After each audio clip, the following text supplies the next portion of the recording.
Welcome to episode 9 of For the Love of the Game interview series. This interview series brings on players, coaches, and other professionals in the sports industry. For episode 9, I'm very excited to have a special guest, head coach of the Manhattan College men's soccer team, Jorden Scott. How you doing, Jorden? I'm doing great. Thank you for having me. Delighted to be here. With the season right around the corner, we'll have Jasper Soccer coming up here in a week at Holy Cross on the 24th. So it's going to be a great game, great way to kick things off. Jorden, so far, how's the summer been and how's the team looking? Summer has been fantastic. I'd like to tell you that I got some downtime to reload, but I generally spend most of my time connecting with the players, our alumni, ensuring that our staff and myself are fully organized as best we can be, so that everybody can come back and we're ready to go. We did a great job this summer of ensuring some of our new guys came in. I guess we do a lot of work online at times with our team to try and integrate the new players. And so far, preseason has, like every preseason, has been exciting. A lot of great stuff on the field, but more importantly, a lot of great work off the field.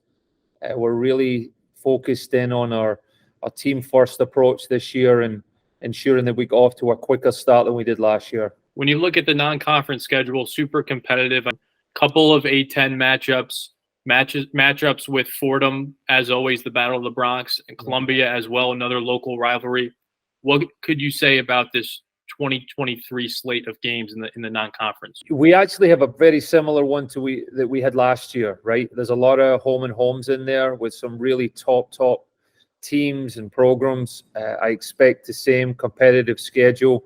The only tweak was that we added in at UConn, which now that we're a little bit more settled in our team coming out of the pandemic, I always like to sprinkle in a game where we set the bar really high. And I think that's really going to challenge us at the top end of the MAC. That's the type of game I'm looking for. I'm sure we'll get it. It's also a really tough place to walk into. I've been there a few times. Obviously, a new stadium now, and Ray's not around. I'm sure he might be in the stand yelling at us, but it will be a top game. Our boys are excited for that one in particular. But you look across the board, we have some really intense teams that replicate a lot of what we're going to see in our MAC schedule, and that's what's important. Last year we started off with a win, then we didn't get another win until we hit FDU just before the MAC began. I think that's an area that we're really looking at this year. Can we get off to a more consistent start now that we have a more settled team, and no greater place to go than Holy Cross? Beautiful facility. The team play a really nice brand, so it'll be a very competitive great game. And the last time we were there, I don't know if you recall this, 2 years ago, we traveled up to their place. There was a really bad storm in New York, and there was severe flooding, and it took us about 6 hours to get home that night. And we ended up sleeping in GPAC. The players were sleeping on the floors, the commuters and the staff, because we just couldn't get home. So that was the last time we were up there, and the camera couldn't even see the ball. The rain was that heavy. So I'm hoping that the weather will be a little bit nicer to us this time. When you look at, everything, so MAC rankings come out, they have you third preseason behind Quinnipiac 1, Iona 2. Quinnipiac, obviously a perennial powerhouse. Iona in recent years has been a strong team as well. When you look at the MAC, all in all, last 7 years, I think it's been won by a different team, the championship. Is this now the Jaspers time, and why could it be the Jaspers time to finally get over the hump? Yeah, I hope so. I really hope so. Our sport can be decided on a single moment. It's not back and forth on scoring, as you know. Last year we thought we were in a really good moment. We went to Iona full of confidence and played a great game. We played a great game. We came up with a tough decision against us and a nice goal by them early in the game, and we just couldn't get that goal to get us back on level terms, and credit to Iona. They went on. Felt last year we're in such a good flow that we felt we could keep going. That pain has sat inside us for a long time, and the boys are eager to make up for that. So it's interesting we get Iona on the last game of our conference slate. So that's going to be a hell of a game. But I think the MAC is a competitive league every year. I don't think there's an easy game. We host Kinesis to start. Kinesis had a tough year last year, but I got to tell you, they've got some really talented players, and you coach up there, Mike, is doing a great job bringing in some really good talent. That won't be an easy game either. Everybody is planned around the MAC, and a slightly different schedule structure this year as well, which I'm sure we'll talk about later. That's going to make this super competitive. I'm expecting everybody to be challenging with everybody again. Quinnipiac have always set the benchmark. Even when they had a down year, they bounced straight back. Eric and his program are a benchmark for the rest of us, and I think as long as we're competing at their level, then we'll be in a good spot. Whether we get to that final game and win a championship, that's what we dream about, and we'll be doing everything we can to get it. When you look at, so the first team All-MAC just came out, or the All-MAC team, I should say. In soccer, we have one team. Henry Hamilton, Nassim Aki, and Gunnar Studenhoft all make the team this year. 3 guys, and when you look at it, you got Nassim on the back line, Henry in the midfield, and then Gunnar up top. Yeah. It's kind of an interesting setup, and that plays into your favor. Then you guys also bring in 13 new guys. So when you have 3 stars like that that are among the top 11 in the conference, then you bring in 13 new guys. How challenging is it going to be for you to, get used to rotations with that many new guys? Since the pandemic, people forget we lost 25 players in 2 years out of 33 on a roster. I mean, that's insane. And so when I think about what it took to rebuild that roster and then build a foundation for us to really springboard, it really was about that. We were very coming out 2021 up and down, but finished really strong. Last year, we added some really key guys in the spring.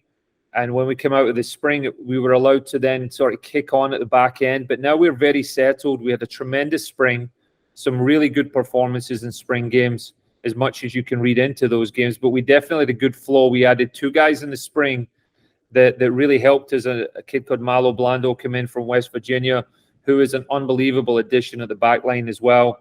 And then we step into the summer, great summer, now fall. The spine of the team is there. And even at the end of this fall, Pete, we only really lose Danny DeMarco and Jamie Cotter. So the future of this program is really exciting. It's not just this year, it's years to come. And you talk about Henry Hamilton and Nassim Aki, both sophomores, that they're all conference at such an early stage in their career in college. And there's a lot more to come from them. And as you know, Gunnar last year was disappointed with his stats. But we had to replace key guys in our team. Last year, Ronaldo da Silva, Johan Velez, those were not easy guys to replace, but we've brought in some really exciting talent. We do have a lot of depth, but there was 2 or 3 really key areas we wanted to improve on and really add elite quality that can impact day one, not guys that we have to wait 2 years on. So we looked at a slightly older bracket of player, an older bracket of athlete, someone who's a little bit more experienced. So we brought in 3 in particular that I think is really going to help us this year. Ziv Dahan, that came in from Israel, is coming in as a freshman, but he's 21. So he served his 3 years in the military and then came over. So he's a little bit older, a little bit more experienced. Sebastiano Musu, who comes in as a senior with 2 years of eligibility, 3-year NAIA All-American, unbelievable player, talented, a little bit like maybe a Henry Hamilton with a little bit more muscle on him. And then we added in a really special player called Tony Yeboah, who was player of the finals in the junior college Division 1. Highly recruited, unbelievable player with the ball at his feet, but super athletic. And when you add them in and Gunnar beside them, I'm expecting us to score even more goals this year than we did last year. I mean, we know teams like Quinnipiac and Iona are going to always bring it. What else stands out when you look at the full landscape? I think the MAC has changed a lot, and I'll tell you why. Because when they changed the rules to 90 minutes only and the game is done, people didn't really look into that too much. And I can tell you, as someone who grew up in Europe, that strategizing to get a point out of a game is a key part of the sport. I remember last year we played at Siena. We played unbelievable for 75, 80 minutes, but it was a second game on the road. We were tired. We were going into those last 10 minutes.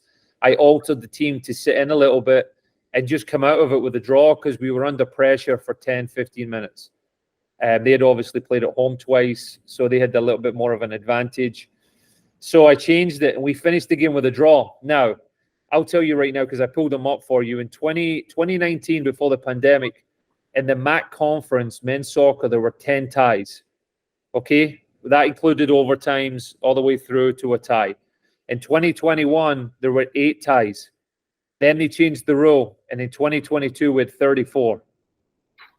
So when you think about how many points you need, how teams are strategizing tactically, how teams are sitting in at times if they're on the road or they're tired, or maybe the team they played just at a bye date, it's now become a really key part of the league, and I think you're going to see a very different MAC. I also think that allows us to go on the road and really gain results against what would be seen as higher level competition, because you don't have to, I used to hate that horn going off and, 10 minutes of absolute chaos. It was like a scene out of Braveheart, and everybody's charging forward. And then as soon as the goal goes in, it feels like the worst moment in your life, because all that time and energy and just one moment at the end, and there's no time to recover, right? The game is over. You get on a bus, you go home. You spend 3 days trying to lift guys out from depression, and then you go again. Now, if you win, it's like New Year's Eve, ticker tapes going off, celebration. Everybody's, thinks it's the greatest night of their life, and then you have to bring them back down. And so I'm glad we took it away. I think the league and the sport has changed at the NCAA level because of that, for the good. I think our players are safer because they're not running into intense minutes at a period where injuries could occur, or accumulation of minutes could lead to injuries. So I think the MAC is closer than ever because of that rule change, and always because the teams are not that far apart. And when those game winners happened at Gaelic Park, I must add that would be the cue for Sinatra. So the New York, that everyone knew what that would come on, and obviously celebrations and everything. So that gets taken away because now we end in draws in the MAC, as you mentioned. Yeah. You have a player tech data system from a company called Catapult. Use their Vector system that I want you to elaborate a little bit more in terms of how you guys use that data to optimize player training and preparation. I really think that coming out of the pandemic, everybody was hypersensitive to the fact that people were suffering, right? There was an uncertainty about the vaccine and the implications long term for personal health, depending on what article you read. As coaches, first and foremost, our priority has to be the health and safety of our student athletes. Number one, number two, number three, number four. It doesn't change until you get to like number 100. So that's the first thing I always think of. Coming out of the pandemic, I was really worried that as coaches who've been eyeballing a lot of this stuff for years, that we really needed to look at it more scientifically. We needed to ensure that we were doing whatever we could to protect our players. They had serious questions about training intensity, testing, cardio work. There's no point in just trying to talk to a 21-year-old who's been in Europe for the last 10 years and trying to give them anything but the truth. So I set off on a mission to raise money with our alumni, who are the best alumni in the country for me. And I'm a little biased, but they are. And the idea was to bring in a consultant to oversee our load, our player load. In other words, what our players are doing from sprint, acceleration, deceleration, looking at distance, looking at minutes, looking at conflict points. I mean, the system itself, Catapult Vector system, has so much data that you could go in circles with it. So I really needed someone who's an expert in this. So we brought in a consultant who was in the middle of his PhD on injury prevention in Limerick, Ireland, believe it or not, with Irish rugby. Patrick has been with New York Red Bulls. He works with the U.S. national programs in soccer. He was our former head strength and conditioning coach at Manhattan College years ago. So he knew our limitations at Manhattan. He understands what we're looking for. He gets the Mac. So we decided to build a plan coming out of the pandemic that was completely focused on load periodization.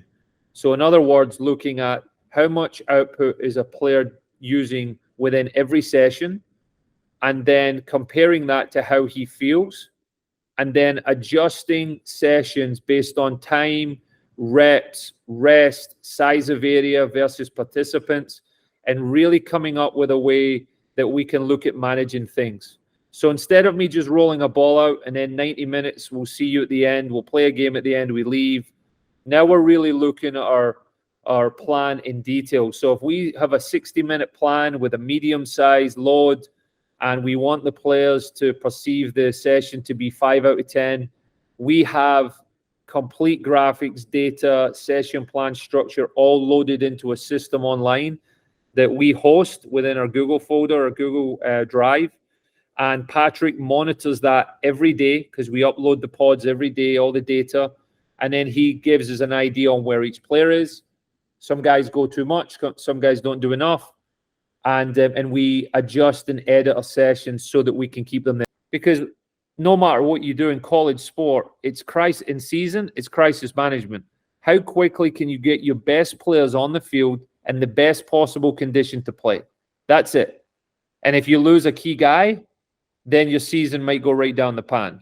Because in 12 weeks from today, if I lose 3 guys on a hamstring injury, they're out for a month. When you get into the max season in October, if someone pulls up with a hip flexor strain, their season's over. So you can plan recruitment, you can plan summer organization, you can do whatever you want to do with training, tactics, strategies, topics, technical training.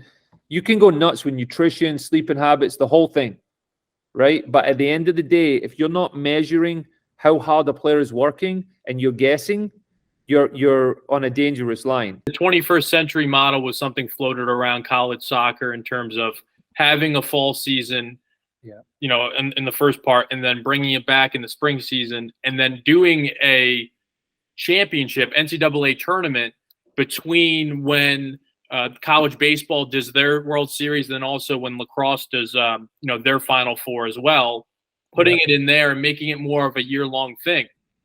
It stretches out the schedule, kind of eases the transition for a lot of people that come into college. It may ease academics as well in terms of responsibilities on that. You know, why do you think it fell short, and just what were your general thoughts on that whole process? I think I look at it through 2 different lenses. From a personal point of view, I think it's a great idea. Being able to plan your team for a whole week, give them the time to recover, eat right, train well. The implications for academics, giving them the time to study hard and to really concentrate, not have to go on the road as much, especially during midterms, which normally that's when the conference kicks in, 2 games a week.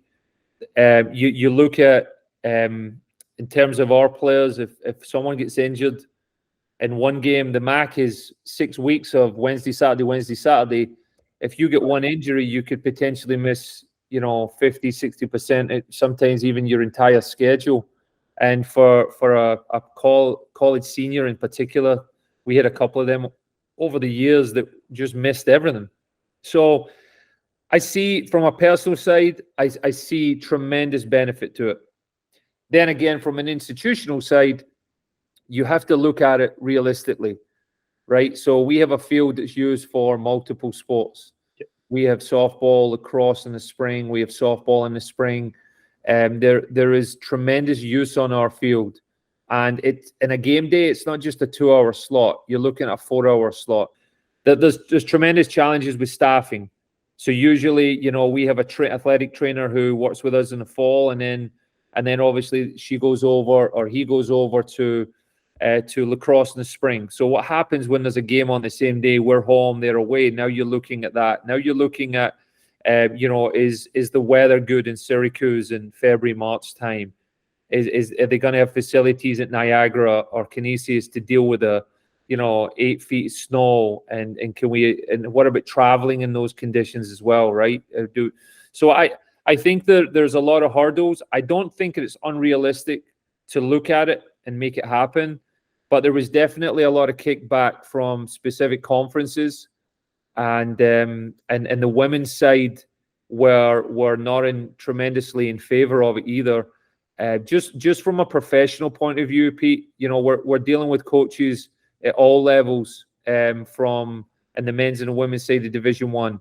The highest level of coaches are probably making 6 figures and above, right? And then you look at the bottom end, and the sort of smaller conferences, smaller schools. Maybe some coaches are not making enough, so what they have to do is they have to pick up external work. So they're working with local youth teams, or they're running youth clinics, they're recruiting maybe on their own because they don't have enough staff. Now you're playing in the spring. When do you get time to do that? All of a sudden you're making 30 grand less a year, and how does that impact your family life, right? How can you pay your mortgage? And people don't think like that, because they're never really in the trenches. And for most of us college coaches, we have other work we do. I have a youth team. I run clinics. I go to camps. I try to make enough money to continue to fund, my ambitions with the program at times, in terms of getting on the road. And some coaches can't do that. Is it fair to say that if that model was adopted, that the talent pool in college soccer would be better, considering a lot of these guys at young ages go play at professional clubs, in their youth systems? They're playing all year round. And then on top of it all, they don't have to worry about school because they're in a professional environment already. If this was kind of built out more in terms of a professional environment, would that increase the player pool? Especially the top end programs have looked and went, okay, we're no longer, most of the best U13, 14, 15 kids in the US are now being tapped up to Europe, right? Maybe they have an uncle who was Italian 6 generations ago, and now they have a passport, right? And then Germany has become a hotbed for young talent from everywhere, including the US. So a lot of players going there and then moving on. Then you're sort of, if you're a big program, do you think the next level of player in the US is good enough to impact your program? Because you're doing 20 games in 16 weeks, maybe even 25, 24, 25 if you're a top program. And then in the spring, we have 5 games. You're training as much as you can, but in most cases, the weather is restrictive, and you have only a certain amount of full-time hours in 2 segments, in one segment in the spring, one segment in the fall. So you can't really do too much. You're probably recruiting above and beyond your players in the spring. Maybe some of them are transferring out. Maybe some of them are not in your plans. And I look at this whole year-round idea, and I think, would players give up the idea of professional development, okay, at an athletic level, to come to school? And I think the answer is no. I think if now they've added the MLS Next Pro League that's been brought in, I think that what you see is a lot of the younger guys in these academies are being asked to stay on. And I'll tell you right now that I won't name the club, but there's a club out there right now who are doing a great job. And what they do every year is they move those 16-year-old guys, 15, 16, 17-year-old boys into the MLS Next Pro.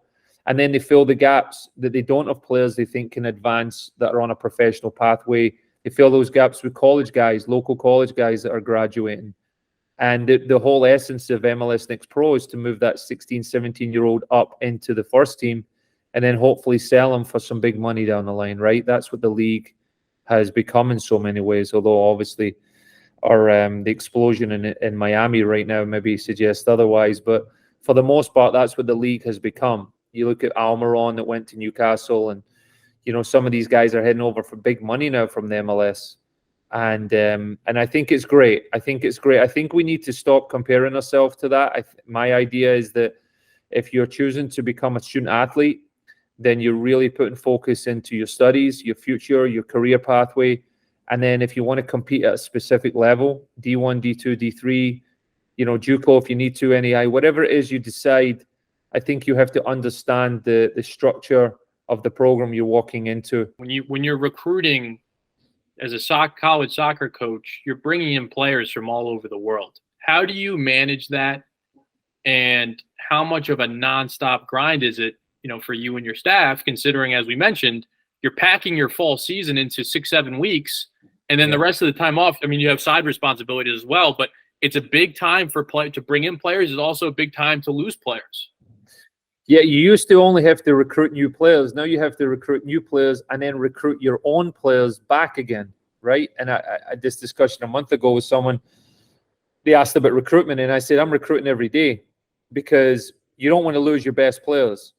And then you have to recruit other players to come in and join them. And sometimes they go hand in hand. And so it's constant. I think if you are delivering a program that meets the needs of your student athletes and you believe in two things. You believe in their future and their life, right? You have to care about someone outside of sport to actually build that relationship. And then the second thing is, if they have ambition of reaching a certain goal, no matter if it feels like a dream or it feels unrealistic or it's a reach, you have to encourage them and show them the path to get there. And if you can't do that, you have to seek guidance and advice in order to give them the right information.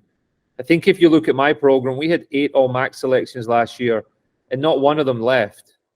And I think that speaks to the program we've built, the support that we've provided to them, and the great work that my staff are doing to try and ensure that everybody has everything they need.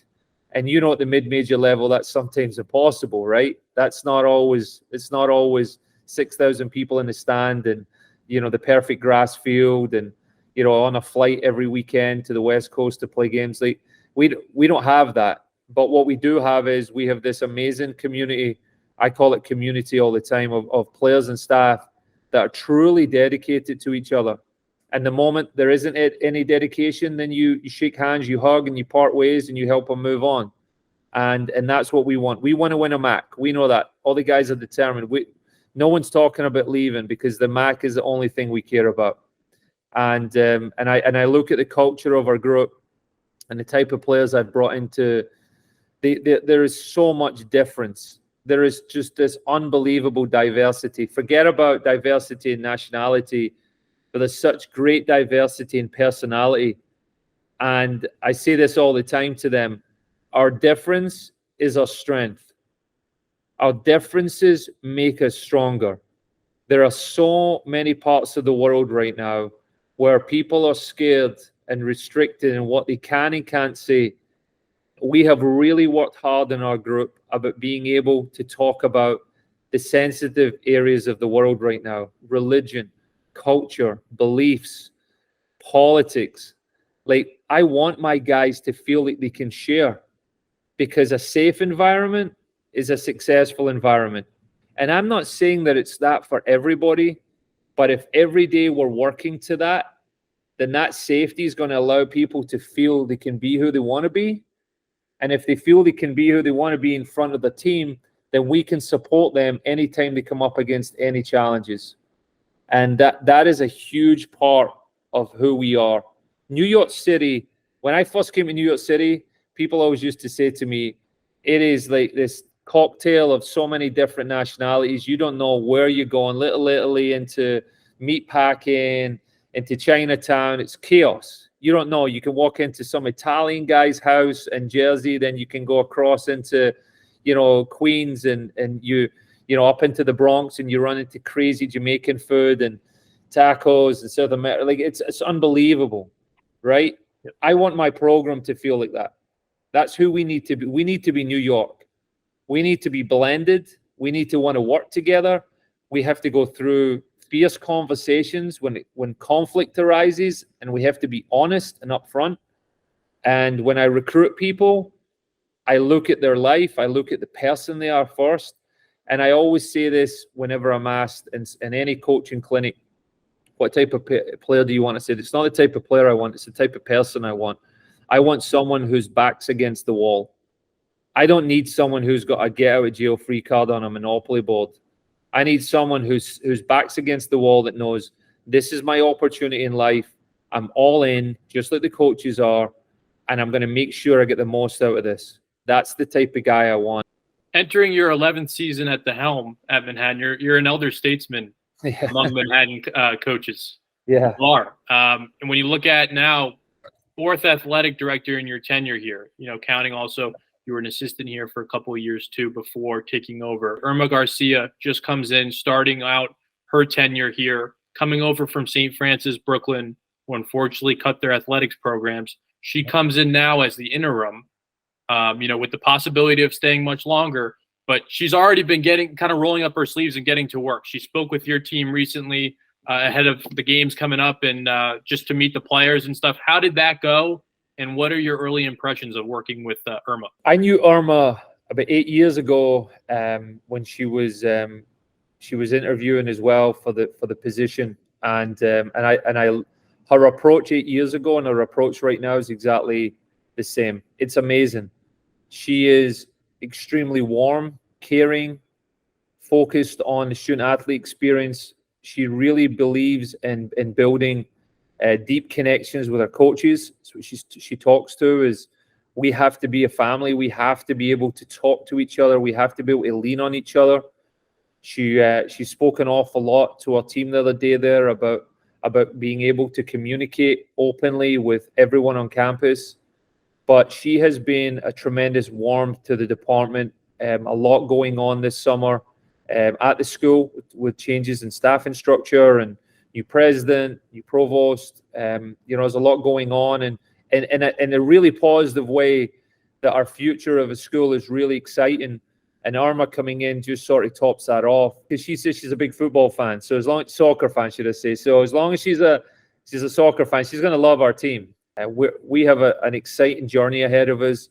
We brought in some new coaches to our department who have really become involved and connected. We had John Gallagher come and talk to our team from our new men's basketball coach, who has been a breath of fresh air since he's walked through the door. Bridget Hurlman just came in as a softball coach, returning to Manhattan. Bridget used to sleep on the floor next to me 10 years ago as an assistant, and now she's back and she's going to do amazing things. And I'm just really excited for the department. Then there's the support of the program alums who come back to games, support the team. Every year you guys do the annual reunion game, which is great. You play a game before the actual game, and just a good time to come together.